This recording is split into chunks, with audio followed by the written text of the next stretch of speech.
Welcome to the Alchemy of Success podcast with Dr. Michael Leslie, PhD, designed to inspire, educate, and empower listeners to embrace a life of abundance in all areas: mind, body, spirit, relationships, and finances. Let's get started. Good evening and welcome to the Alchemy of Success. I'm Dr. Michael Leslie, and it's a pleasure to have you here for a stimulating discussion on relationships, the variety that they can take, the pros and cons of each one of those types or varieties, and also the possibilities that are open and available for people who are willing to experiment in their intimate relationships. This podcast offers you tools for creating the life that you want to live. And so tonight we have two special guests to talk about relationships.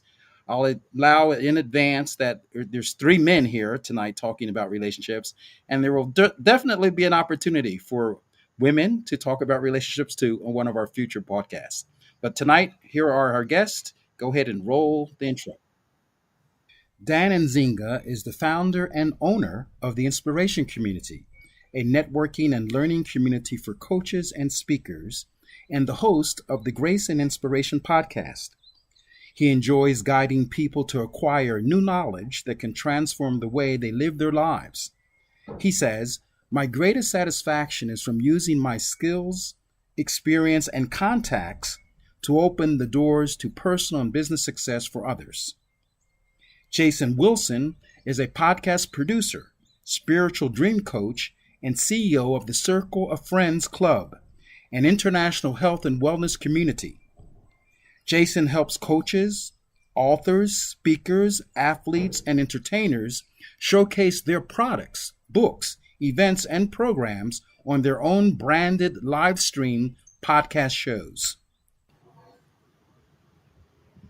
Great. So, our topic tonight is relationships, and in particular, intimate relationships. And I wanted to start off before we ask questions of our two distinguished guests with a brief recapitulation of the kinds of relationships that are available. So, there are monogamous relationships. These involve two individuals who are romantically or sexually exclusive to each other. Polyamorous relationships that involve multiple romantic partners with the knowledge and consent of everyone involved. Open relationships, a form of monogamy where partners agree to engage in sexual or romantic relationships with others outside of their primary relationship.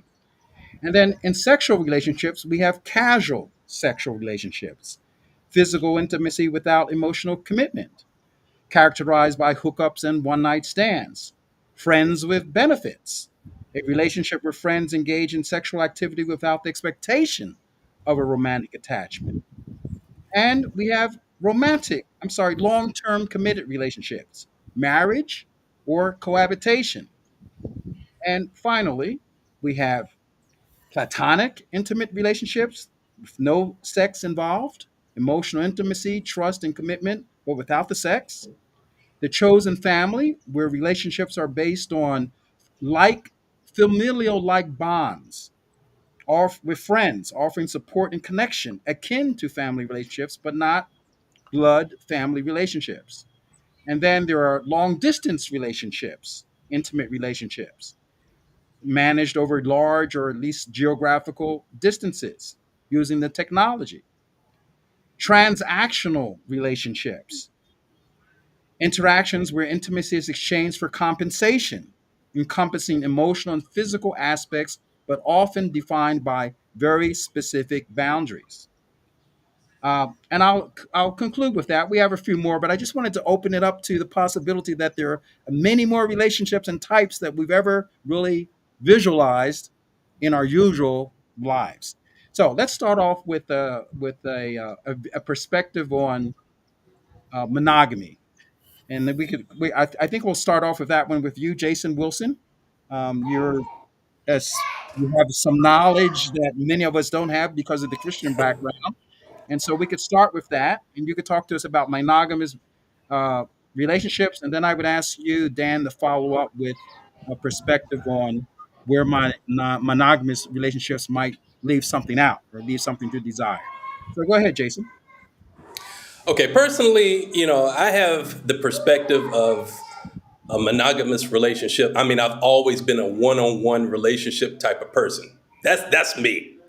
But taking a look at this through the lens spiritually, from the very beginning, if we go to the Bible, in the book of Genesis, there's several references to God setting up the monogamous relationship with the man and the woman. So if we take a look at Genesis chapter 1, verse 27, it says, "So God created mankind in his own image. In the image of God, he created them. Male and female, he created them." So we're talking about a man and a woman that he created in the very beginning to be together, right? We're not talking about the man and two or three other chicks. I mean, we're talking about the man and the woman. So if we're taking a look at this from the biblical perspective, there's a reason why he did this. That couple that he set up in the very beginning, the whole purpose of it was that they had a mission to accomplish and to support each other with that mission. And so, when they have children, that child that they have is an embodiment of them as one flesh, as one person. All right. So that's why, I'm a proponent of this. But there's some other reasons why I believe that a monogamous relationship is best. Dan, you can go ahead. Thank you. I just want to say that I'm a son of a pastor, and all my uncles, or most all my uncles, are pastors. I come from a very biblical family. Went to private Christian school. Went to a private university that was Christian. So was been taught a lot about that, about monogamy. But as I looked deeper into the Bible and started studying for myself, not necessarily what the pastors were teaching, but where I was trying to look to find certain answers, I started to see a lot of fuzziness. When I was growing up, it was clear, like God wants one man, one woman, and like the example Jason gave, as implying that because in the beginning it was Adam and Eve, or in the beginning they also didn't have homes. Does that mean that God doesn't want us to live in homes? Like, are we just going to take one aspect and say, "Oh, God created this is how we're supposed to live"? We have to look at it in a whole, in a big aspect, in a greater aspect. And maybe they're saying all you need is a man and a woman to reproduce a lot of people. That doesn't restrict that you can only have this type of relationship. So I guess the question was, what is missing? Monogamy doesn't, especially in developed countries, doesn't have a very good track record. As you know, the divorce rate is 50% or more. If I was to jump off an airplane, I have a 50% survival rate. I don't think that would be a good risk to take. So, and by saying this, too, I have been in monogamous relationships all my life, but I know that there might be other types of relationships, and there's a lot of things that are missing in monogamy, in my opinion. Well, let's take that up then. So, we have a list. Those who advocate for monogamy say that it's the best condition that a man or a woman can live in together, but there have been criticisms of that perspective. So let's take that up. And we'll start off with you, Dan. What are the advantages or the disadvantages of the monogamous relationship? So the disadvantages, I think, is that it's one-on-one, which means it's your word versus my word. So the idea of 50-50 doesn't really match up, because like you have a country with two people voting, there's only two votes. It's either only works if it's, 100-0, or, the 50-50 doesn't work, unless we agree. Right? If two of us are starting a business, it only works if we agree. If we're just in agreement and we can all just outvote each other, then there's always going to be a conflict. And people do compromise, but then one usually feels like, okay, I'm always compromising. The other person doesn't feel like you compromise because you love them. They feel like they feel like they compromise for you because they love you, but you don't feel that. You feel like they compromise because you're right. And so you have these people point taking system that happens in monogamous relationship where it usually ends up where one person feels the other one's ungrateful because I've done all this for you, and it's like you didn't do that for me, I did it for you, and there's like all these points, and there's no other people like to kind of people that are advising the relationship aren't in the relationship, so they don't know what's really happening in the relationship. They're not in love with the people that they're advising. Those that I'm talking about when you go outside of it. So there's always this conflict and if somebody's going to dominate the other. So, and it might as well for it to work. One has to be the leader, and the other one's the follower. If you have both of them are the leaders together, it only works if they agree. Once they disagree, there's going to go a couple times where they compromise. Eventually, be like, look, I'm going to do my thing, you do your thing, because we're not going to agree. And that's I think is one problem that I've experienced many times in my monogamous relationships. And what would you say, Jason, are the at disadvantages of a I'm sorry, what would you say are the advantages of the monogamous relationship? Well, I'm going to speak to Dan's point because what he said is really really important. You know, when you have a one-on-one relationship, monogamous relationship, what you don't want to do is go to other family members and friends for advice on your relationship. You know, God is the author of relationships, so why not go to God in prayer and ask Him for the advice on your relationship, counsel on your relationship? You know, He's faithful to give you the right direction or path that you should take in your relationship through prayer and also through the Holy Spirit. He will give you that advice. So when you start to look at, other sources of advice on your relationship, that's where the conflict comes in my opinion. Again, both people Exactly. have to agree, even on that point. Well, Both people that's have to agree to go to God, and that God is talking, saying the same thing. that's the point I wanted to insert. Suppose one couple, one partner in this couple, the monogamous couple, goes to God and gets one answer, and the other partner goes and gets a different answer. How do you resolve that, Jason? Well, the thing is that you have to have agreement no matter what. So if you have your point of view, I have my point of view. At some point, you can voice your differences in a amicable way, but then at the end of the day, you have to agree on what it is that you've had conflict over, so that you can move forward in your relationship. And I think that the Holy Spirit will counsel you both on that point. We we're losing you, Jason. Yeah, I'm here.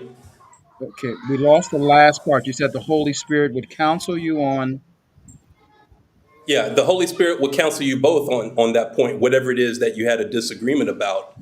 And the Holy Spirit is just and faithful to give you the right counsel so that you can agree. Okay, well, If both of you are seeking the Lord.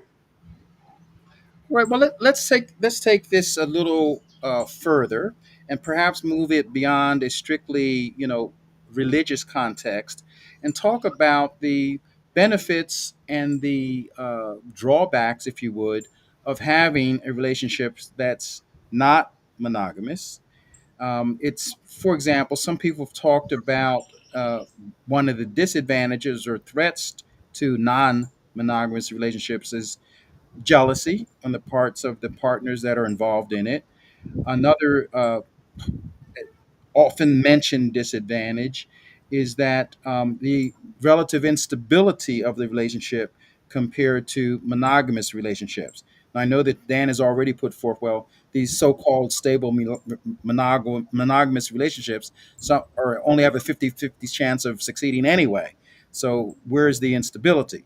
But I think we would want to talk about, as I said, without reference to a foundational text, the Bible, talk about it in terms of the societal and personal implications of having more than one partner. Maybe you can pick that up, Dan. I'm sorry, pick that up, Jason, and then we'll go to Dan.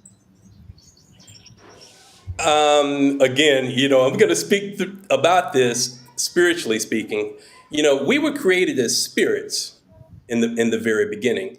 So when you have a sexual relationship with a person, it's not just you having a physical relationship, it's a spiritual interchange of the spiritual essence of ourselves. And not only that, though, some people may be under the influence of demonic spirits. And so there's no protection that you can use physically to protect yourself from a demonic influence from whatever it is that that person is dealing with. It could be a spirit of jealousy. You mentioned that earlier. How do you protect yourself physically from a spirit of jealousy? It's impossible. Can't do that. So, that spirit of jealousy, though, there's several manifestations of that spirit. One of them is murder in the worst case scenario. So, you don't want to be in a relationship where, let's say that you've been unfaithful or you're committing adultery in a polyamorous relationship, and one of those ladies or men has a spirit of jealousy operating through them. And God forbid, there's a case where that person takes out their jealousy on that person. I mean, we've seen this several times in several stories where couples have killed each other and stuff like that. So that's the worst case scenario of something bad that could happen. But this is a very real situation. I agree that these situations happen, and they mainly happen in monogamous relationships. Spirit of jealousy is like the spirit. You could get that with one person or with another, but most of the times where the jealousy is happening is when there's an agreement to a monogamous relationship, and somebody doesn't keep that relationship and doesn't keep that agreement, and then the jealousy comes up. These kind of things do not happen frequently that I know of, and like an agreed polygamous relationship. There's not, and even if the man did step out, I think there would be like they're kind of like more of understanding or forgiveness. So my point is, yeah, you don't want to be with somebody that has a bad spirit, but that could be true with. That's not inclusive to like that's true for anything, whether you're on a monogamous, polygamous, or any relationship. It's the same thing. If you say, well, there's a vetting process, monogamy, well, there can also be a vetting process and any other type of relationship. So I think that what Jason's saying would be more of a argument for not having a monogamous relationship because all these spirits can come up and happen without, at any moment. So it's better to have an agreement that's going to avoid that. I would say, I don't know if I'm making sense. Yeah. Well, let me ask this, and it's a bit of going back historically a bit on this debate. We know that in previous times there were tolerated, both in the Christian tradition, I'm sorry, in the Jewish tradition, and also in the Buddhist tradition, the Muslim tradition, in Islam, even recently in the Church of Christ, of Jesus Christ of Latter-day Saints. So I'm wondering, what is it that has made uh, being being non-monogamous such a point of contention in contemporary society compared to what it was in the past, where there's a relatively high tolerance for that? Perhaps you could speak to that, Dan. Yeah, so I'm happy you mentioned that. So in the Bible, a lot of Abraham, Lamech, Jacob, Isaac, King David, Solomon, and more were people who had multiple wives. Even I think, yeah, many guys had multiple wives, and actually the Judaist religion is actually straight out of monogamous families. Jacob and all these guys. These are what God chose. These are the people God chose to start the religion with. And so, if God was against it, or looked down upon it, I don't think that He would use these men as His example. Solomon being the wisest man in the world, King David, we know that what he prayed. Abraham is the father of the religion. So that to me would be indication that there's no problem with it. Why I think, and I don't want to go too long, but it's became more.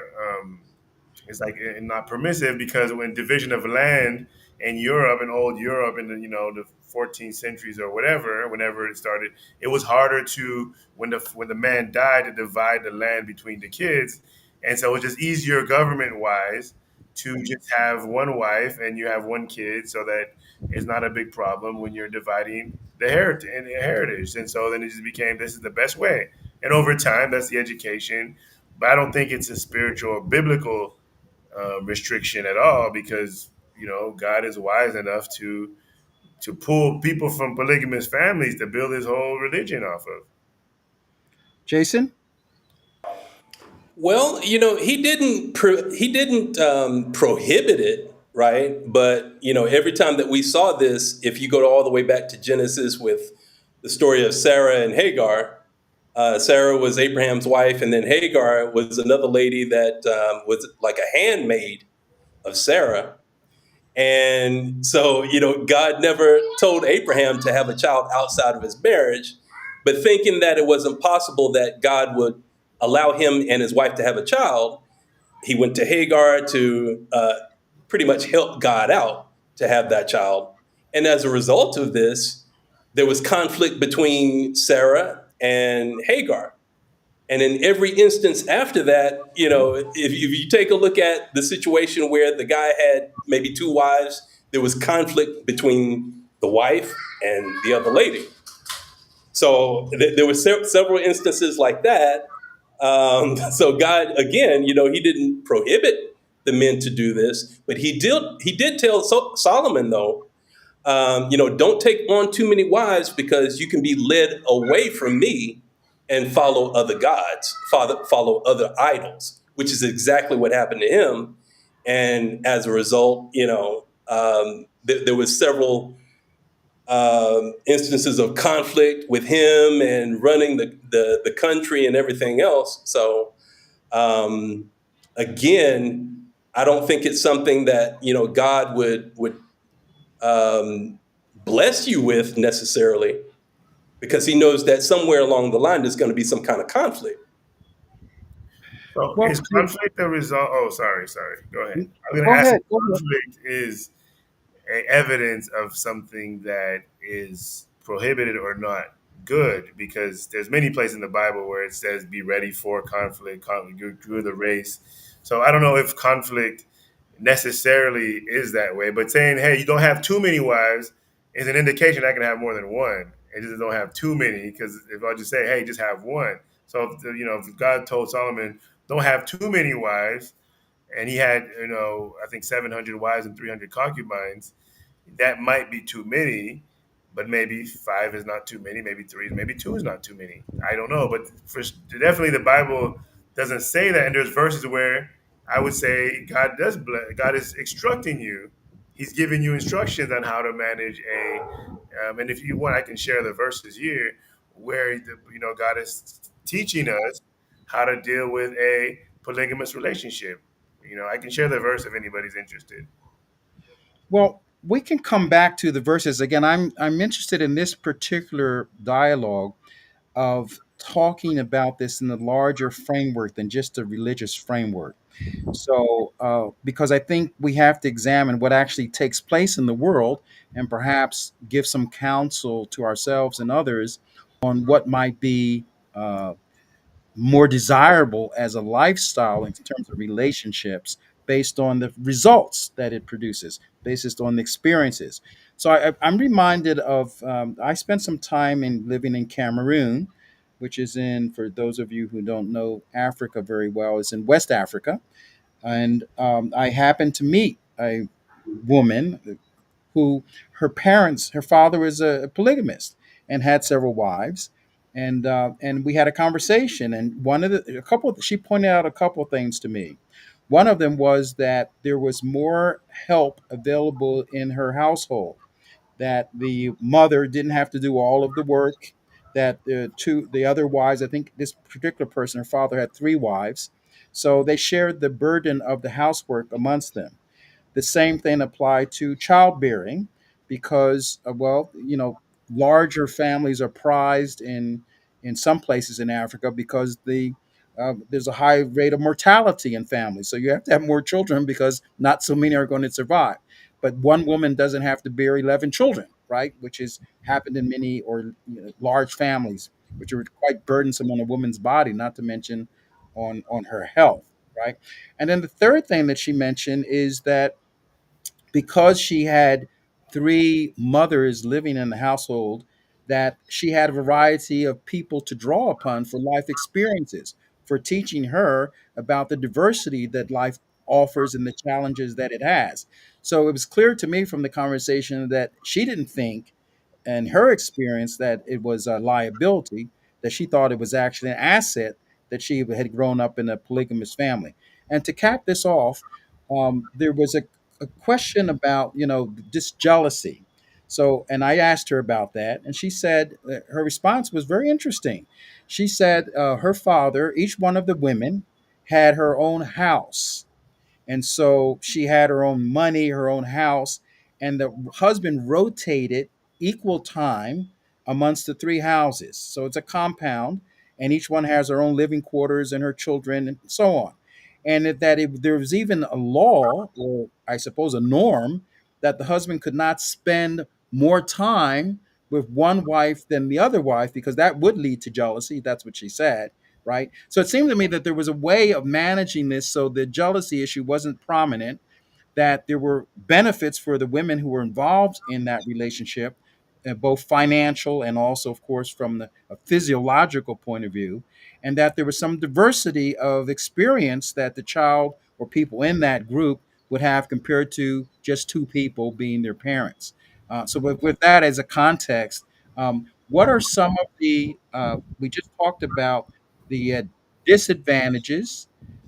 Would you speak to some of the advantages that might accrue from the non monogamous relationship? And I invite both of you to speak to me from a perspective of, could it be that what I was shared with me and what we've been talking about, that there are other possibilities that could work? So I can speak on that. Well, first of all, I want to say that even in a monogamous relationship, we can create a situation where you have a lot of people to pull from. So like, so it maybe not be as intimate as your friend, but not to like say, I don't think monogamy is bad for everybody. There's just other options, and somebody can create a situation where they have other people to pull from. What the advantage I see, and other advantage also in having this polygamous relationship, is that there's a lot of more qualities inside of it. Everyone's bringing their different strengths, not just for teaching purpose, but actually for doing purpose. Someone's a better cook, the other person's better at negotiating for business, another person. So you have all these great qualities. Someone's really good at tech, and they can do stuff better. So you have all these qualities that are right there. You don't have to go see outside, and then somebody owes you. And I feel like the communication is definitely needed, and more because there's more transparency. So there's more eyes. I think there's less cheating in the relationship because there's more people that you'd be cheating on, and there's more people to be, there's more people to be mad at to have to get to the point where you want to cheat. If you're in this four people in the relationship, you have to be pissed off at all of them in a way to sneak out on the whole team. And that really it's easier to get mad at one person and do that. So I think there's just less messiness and all country. I think people who are monogamous that are living polygamous, that's where the mess happens. When you're saying you're monogamous, but then you got all these other girlfriends on the side, and you're living as a polygamous person, but it's in secret, and you're lying and you're manipulating all that stuff. Then it gets all messy. But the way that you explained it, the guy in Cameroon, everything was in order, everything was official, there was transparency, and everything was living happily. I'm not surprised at those results. Jason? Speaking to the point that there are advantages. Okay, like Dan said, there's the possibility that you can share responsibilities of the house, so that one person isn't so burdened down with the responsibilities. That's a plus. And With the childbearing, I'm not so sure if that would work, man. Like in the States or any place else, or here in South America where I'm living at, I don't know, man. In Africa, yeah, that's perfectly acceptable in that culture. But in the culture here or in the States, I don't know. Mhm. Well, I was asking about not I'm not sure where maybe I should ask you to clarify. So it was about not having one woman burdened with having to bear multiple children, right? Progeny, if you would, carrying on the line, that you have several women who can carry that burden or can perform that function. So that's what I was asking you. Do you think that that is a reasonable, uh, not a reasonable, but if that's something worth having as a result of being in a polygamous relationship? I wouldn't be able to speak to that, but as far as sharing the responsibilities, like if you have a family business, let's say, and there's several functions of that business that would work better as a team, and why not uh, delegate some of that responsibility to your wives instead of going outside the family? I can see that, Okay. but I don't know about the rest of it. That's fine. Let's move to another aspect of this, and there's a question that always comes up, I think, for people and who are urged not to involve themselves in fornication, which is, I think, sex outside of marriage as it's currently defined, and also the business of adultery, right? So, and which is to have sex with someone other than your wife. Now, I think that Dan has made clear that when if you have three wives, then they're all your wives, so you're not actually committing adultery, right? That's the fine point on that. But this business of the celibacy and not having relationships when unless you're married. I'd like you guys to weigh in on that too, and here's why. I the people are often asked, young people in particular, but sometimes older people, are asked to remain not to abstain, uh, given the kinds of drives that young people have, physiological drives, which come with their biological nature to have sex, and that it would seems it would result in many people not being able to keep that promise, maybe even feeling guilty about not keeping the promise because someone would tell them that, well, you're not doing what, in some cases, one would say God has ordained, that you're having sex outside of marriage and you shouldn't do that because God says you shouldn't do that, right? But people have this drive to do that. So this is the question here is about celibacy, how, in your view, that works or doesn't work, and what is the counsel that you can give to people who are not married, who are not in a relationship, but who still have sexual needs? You can start with that one if you would, Jason. So, on this point, the benefits of that would be that if you're getting to know this person, um, it's best if you abstain so that you can really, really focus on the quality of life that you want to have as a couple beyond the marriage, and focusing on one another's goals and what you expect from each other, and all the expectations that you have from each other in that relationship. I think that in a lot of cases, when people jump directly into a sexual relationship, that's pretty much foregone. Like you don't have that kind of focus on your relationship if it's strictly a sexual thing. So I think it really depends on what kind of quality relationship that you want to have with that person. Is marriage the goal? If that's the case, then I think that abstaining and focusing on developing that relationship in other ways is really the best way to go. Well, I'd like to follow on that because you mentioned something at the very end. So, suppose you're in a relationship, but marriage is not the goal. So what is your counsel, or what is your philosophy around celibacy in those kinds of relationships where marriage is not the goal? I guess it just depends on what kind of relationship you want to have with that person. Is it just a friendship or a platonic relationship? Um, it just depends on what kind of relationship we're talking about. All right, go ahead, Dan. Again, refocusing the question: celibacy, abstinence in for people who are not necessarily in a relationship at the current time. Okay, so I think Jason said something kind of like it kind of implied like if you have sex first, then you're not going to be focused enough to focus on these other things, which is possible because I've had that. You know, my first wife, we had sex quickly, and then we were able to focus on other qualities and eventually get married and have many years and have have a family together.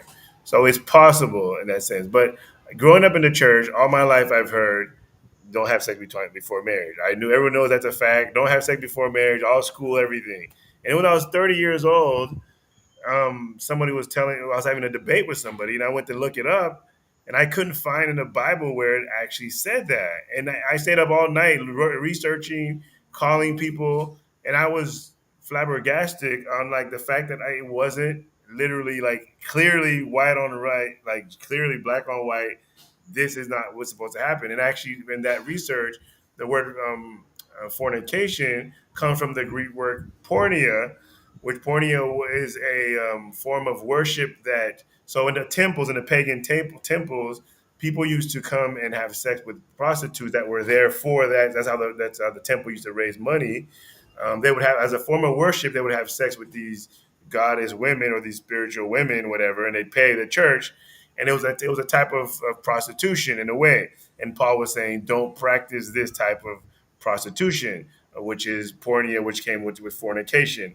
And I read that. I mean, later on, trying to look that up, it was hard to find that information again. So I don't know if it's like not there, but most people know fornication. They say, well, it's sex outside of marriage. But in the roots of it, it doesn't say that, and the Bible doesn't define it as that. The Bible doesn't say fornication is having sex outside of marriage. Actually, the term premarital sex is not even in the Bible. So it talks about adultery is when you're married and you cheat. But two single people having sex is not clearly. The Bible clearly says, don't lay with your mom or don't lay with your sister. Two men don't lay together. Two women don't lay. The Bible clearly says all that, but I don't see where it clearly says two single people that are unmarried can't have sex together. And I actually was part of a church when I was getting married, and I went to the pastor. I said, "Hey, if I'm living in sin, let me know. Show me the verse." And he's like, "Okay, I'll get back to you." I'm like, "This guy's a pastor of all these thousands of people. He doesn't know where the verse is." And then I'll give you your email. And next time I saw him again, "Hey, where's the verse?" And he kept on until he just avoided me all completely and never gave me an answer. And I was like, "Okay, this is crazy that I don't see it clearly. That's in the Bible." So we're assuming now that it is wrong, but where in the Bible does it say two single people can't have sex together, or you have to be married a virgin? It doesn't necessarily say that in the Bible, or I would challenge you. Yeah, that's Jason. true. That's true. What you say is true, Dan. Okay, thanks. Yeah. So I So, guess it's okay then. So I guess the question for Jason is like, is it? I mean, for Michael, but the question that he asked was like, is it okay for me? I think I don't see anything wrong with it. The Bible doesn't restrict it clearly.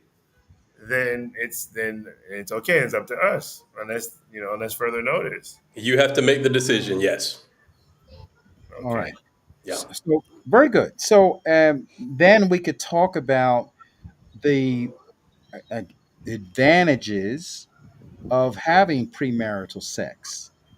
Sometimes it's demonized, if you would. So I would imagine that if you mentioned, Jason, something about you want to get to know the person before you marry them, and I suppose one way of getting to know a person also is through sexual intercourse, right? And that's another way of getting to know someone. So let's if there is a disadvantage to premarital sex, since it's now you both acknowledge that this is not something that's proscribed by the scripture. then what would that disadvantage be? You mean advantage? Advantage or disadvantage? We could speak to both advantages and disadvantages. So, Jason, I imagine I don't want to put you in this box, Jason, but I would like you to what would be the disadvantages, and then maybe Jason could speak to the advantages. How I mean, Dan could speak to the advantages. How about that? Shall we go that way? All right. Well, I pretty much touched on that at the beginning of the conversation. The spiritual aspect of it is that okay, there's plenty of venereal diseases out there, right? That's one consequence of having premarital sex. You don't know this person, and you don't know who they've been with. So there's a high risk that you can contract one of these diseases. That's one thing. But then that's the physical. So the spiritual, again, is you're not exactly sure of what kind of spiritual um, beliefs they have, what kind of practices they have. So you can be at risk of being influenced by demonic spirits, which it affects everything. It affects your mental health, depression, anxiety, suicidal ideation. These things you can open yourself up to these kinds of influences through premarital sex with somebody unknowingly. So that's a danger of it. I would say that you can still open yourself up to that even if you have sex with them after marriage, because they can still have all these same things. I don't think that the demons necessarily go away right away, and you don't have to have sex on the first night. You could wait or get to know, like, the same process you do in marriage. Because if I marry somebody quick, my first wife, I married her after one date.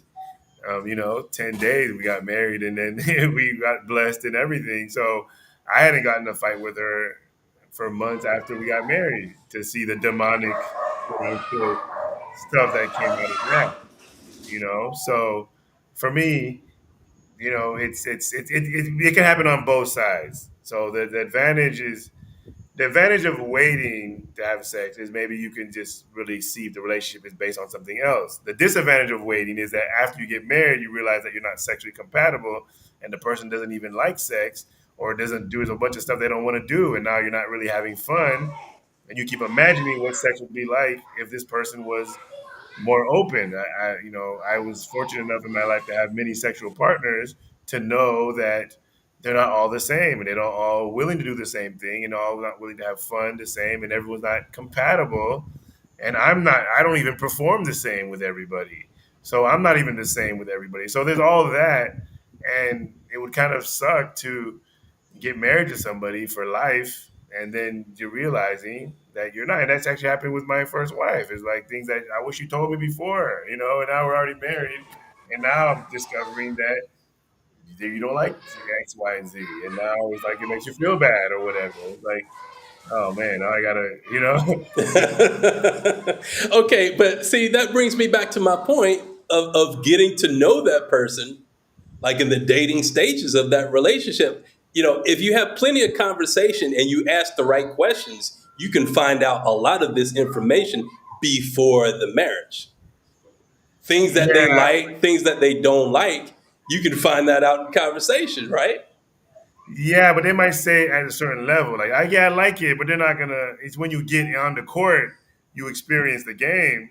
Versus, you'll be like, oh, I like this, I like that. And some women are not gonna be like, oh, I'm a lady, I don't talk about that. Like, not everybody woman wants to discuss their sexual experience, because they don't even know. Because, like, what they experience with one man, they might not want to experience it with you. And especially if she's a virgin, she can't tell you what she likes, what she doesn't like. If she only had one partner, that might, So I think women don't. I would say men, people don't know what they like, and people change. So saying that I'm gonna get time to know you and all that stuff is great. It's true, and it lessens the chance. But people change after 5 years. They're a totally different person. They might like one thing, and then all of a sudden they say, I don't want to do that anymore. And so you're still back in the same predicament that if you married them fast. So I don't see. I was a virgin for a long time. I went to college. I was 22 years old. I was waiting for marriage to get. I remember my coach saying, "I wouldn't wait if I were you. You'd be missing. You're missing out." I'm like, "I'm gonna wait till I get married." I had this girlfriend for 3 years, and we didn't do anything. We were waiting to get married, and then when I lost my virginity, it was like, yeah, I guess I don't feel bad. I feel good that I waited that long, but at the end of the day, it came down to the same results. It's still like, okay, then I started having sex with a bunch of other people, and yeah, that's my that's my experience. That doesn't waiting that long didn't make me better at anything. It didn't even make me better choosing my wife. Like it didn't. I didn't see the advantage of waiting that long. But going too fast, I can see could ruin your life. It helped me to stay focused on my dreams. I was a basketball player, so I got to go further because I wasn't distracted by sex so much. But I definitely was still flirting with girls and dating, but I just didn't have sex with them. So yeah, I guess the advantage is that you can stay focused on other things. Yeah, Yeah. yeah, that's very true. Right. So we've covered pretty much both sides of the, I would say, the opposite sides of the spectrum. I think to bring this to a close, maybe we should talk about what's in the middle. So that includes, you've got a lot of noise going on there in the background. Um, that includes relationships that are not sexual, right? So I think we could we one could imagine that with one could live with someone from the opposite sex without having sex, right? And some people actually not just don't live with someone of the opposite sex; they live alone, right? So, um, and there's some scriptures about, as I recall, I'm not the expert that you guys are, but I can recall one of the scriptures that says, man, I suppose in today we would say people should not live alone, right? But is it do you see advantages to having a life of, we talked about celibacy, but I would say a life of not being sexual with another human being? What is your view on that? If you had experience with that, I think we would appreciate your sharing that with us. We can start with you, Jason, and then we'll go to Dan. I've had several periods over my life where, I've been completely isolated by myself. And I mean, I'm talking about um, 3 to 6 months by myself. And during that time, though, I had a lot of time to spend with God in prayer. And I received a lot of ideas, concepts, and things that He wanted me to do. I honestly can say that I don't think that would have occurred had I been distracted with a relationship during those periods of time. So it does afford you the huge advantage of really, really being close to God. Dan?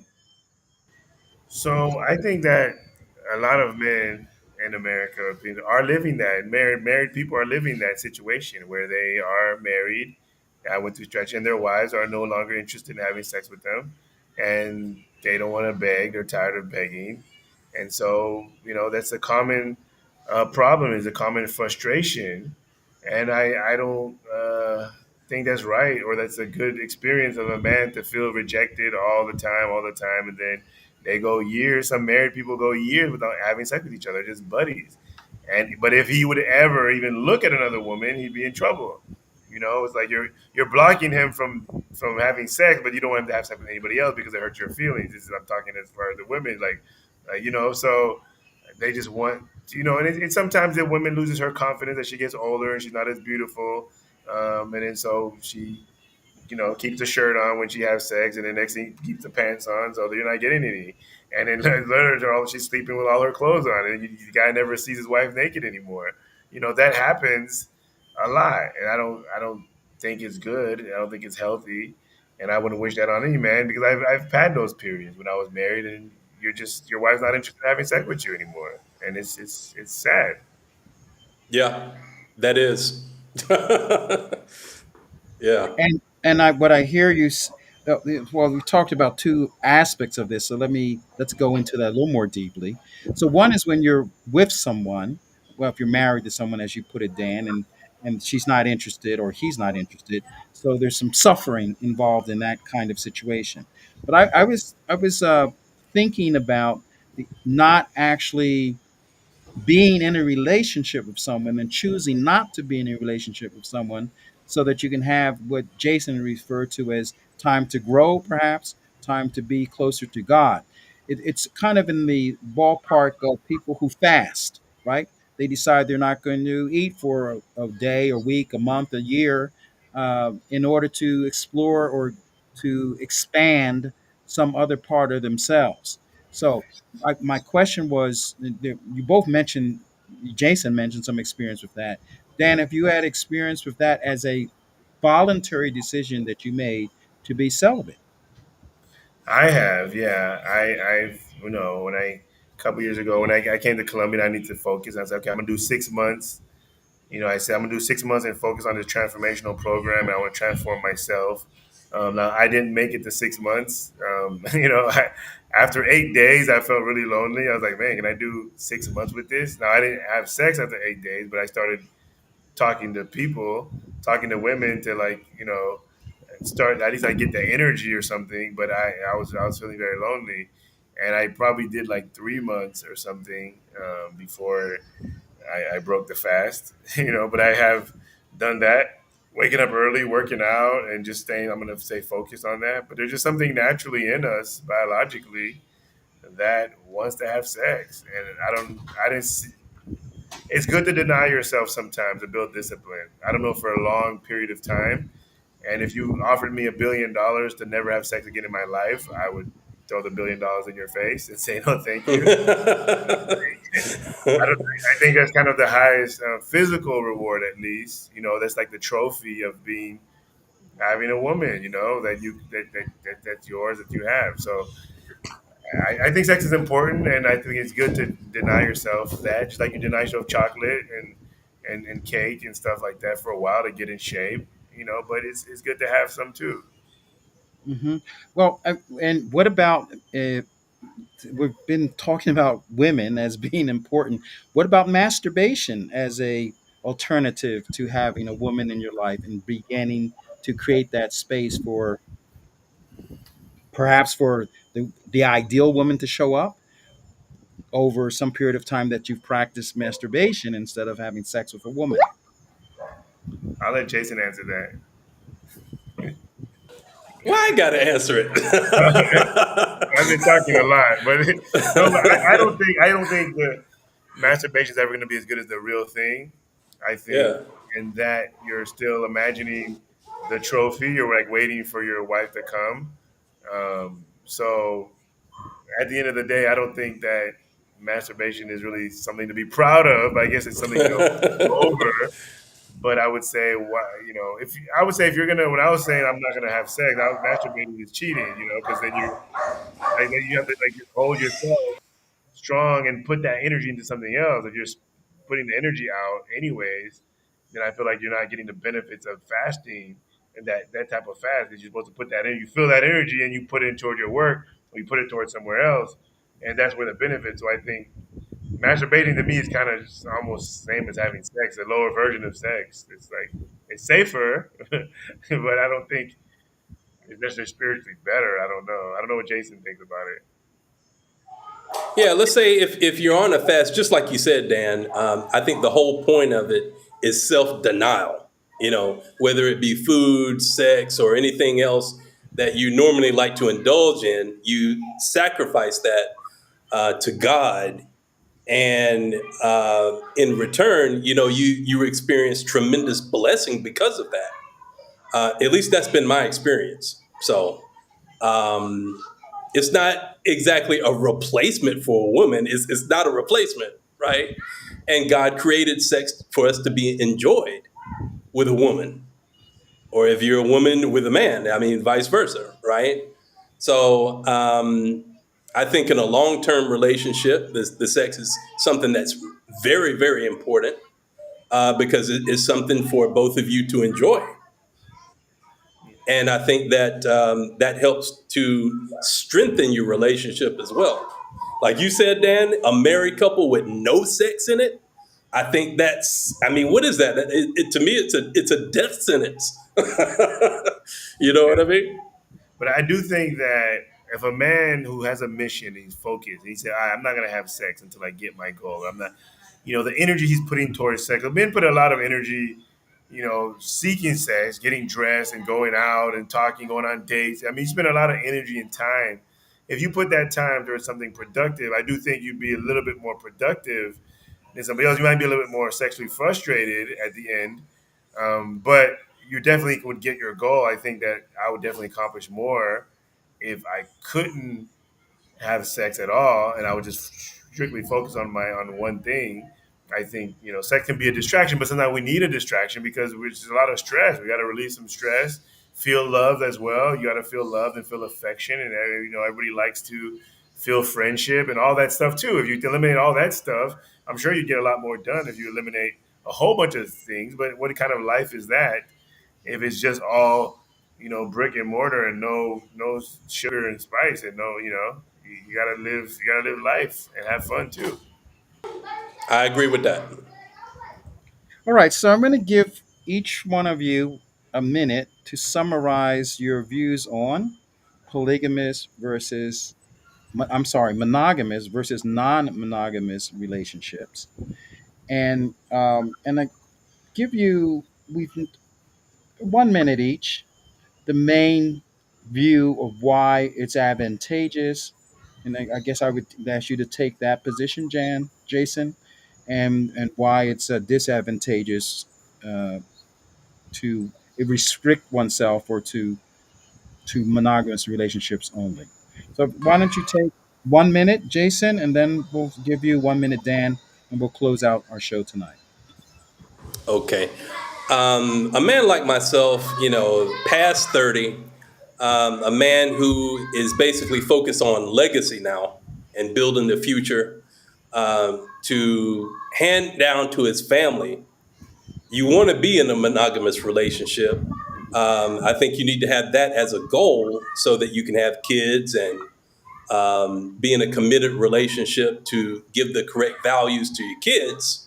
Your kids are paying attention to everything that you do as they're growing up. So that's a lot of advantage when it comes to kids and your vision for the future. It's a lot healthier to be in a monogamous relationship, especially when you don't have to be concerned about this person cheating and having relationships outside of your marriage, possibly contracting some kind of disease, or even worse, being affected by some kind of demonic spirit. I think that you have the opportunity to grow as a couple, spiritually, physically, and in every sense. So to me, there's a lot of advantages to it. Thank you, Jason. Go ahead, Dan. Okay, so I haven't studied all types of relationship, and there's some that I don't totally experience understand, like an open relationship. I don't really know, but I know people that are in it. I would say you have to do what's going to work for you. You could be in a monogamous relationship like I have been, and it doesn't work. Your wife doesn't support you. All the stuff you're talking about, Jason, your wife could be the one that destroys all of that for you. And when you married her, she could have been the right person, and then she watched a movie and changed her mind, and changed her whole perspective. Somebody talked to her. You might watch a movie and change your mind and perspective, and then now you guys are no longer equally yoked, and now you're kind of in this jail cell a little bit, and now you can't get out of it. So things can go wrong in a lot of stuff. Being in a monogamous relationship is not a guarantee that's going to focus. There's going to be problems anyways. You got to go to counseling, all this stuff. We know the success rate isn't that great for monogamous relationships anyways, but I would say if that was works for the person or what makes you feel good, then you should do that. I wouldn't encourage a woman to get into polygamy if it makes her feel bad and she can't get over the education she's had and she knows her family's going to judge her or whatever, or the same with the man, so but I think that in all honesty, you have one life to live and you got to do what's best for you. Are you going to be unhappy for society?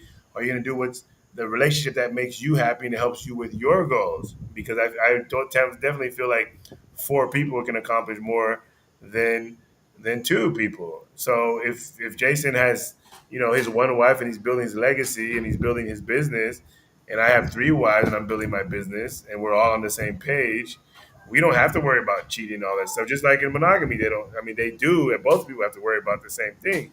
But I just feel like we can accomplish more. So my final, my last seconds is, I feel like if a man is up to something big in life, and he needs more support, he's that, I would definitely like consider and look at it, because there's a lot of advantages when you have one wife and you're up to a lot. There's a lot of divorce because you're busy in your thing and your wife wants your attention, unless she's with you in the trenches, and that's not always the case. She's there taking care of kids.